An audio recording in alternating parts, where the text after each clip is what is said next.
Can you tell us about their own individual styles? Even though they started photography together, I'm sure they were, people of their own, and they each had their own distinct style or stamp. I would say that Monobina tended to, it's very difficult to make sharp distinctions between their photography because so much of it overlapped.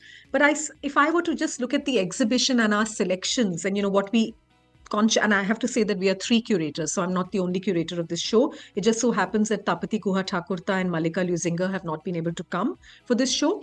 But if I look at our selections, and I think we get drawn to the portraiture of Monobina. She takes these amazing portraits. She's, practicing with natural light. Debolina also takes portraits, but she does a lot of landscape and she does a lot of, shooting outside. She also photographs a lot in the home. She tends to photograph a lot of her relatives and older relatives because in their family, a lot of these older people would not step out. And, she would be the photographer of the family. So, as I said, there are overlaps. They photograph the family, they photograph outside. And then interestingly, their work kind of coincides when the two of them, you asked me this question about cities.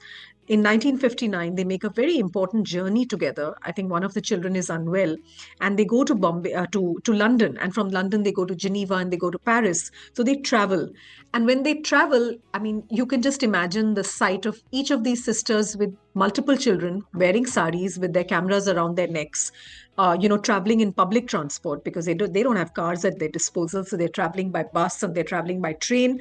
They're walking the streets with all their kids in tow and they are photographing. And there you find that a lot of their photography comes together.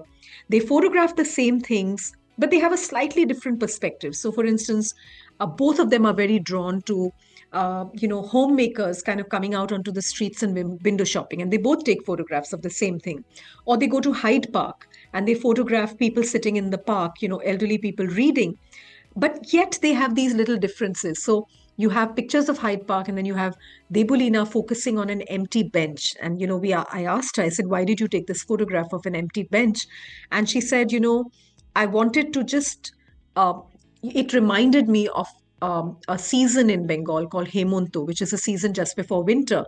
And she said it was there was something melancholic about the air. There was something atmospheric about this picture, and I wanted to take this empty bench. And so she chooses to take just an empty bench, as opposed to Monobina photographing people sitting on, in different corners of the park.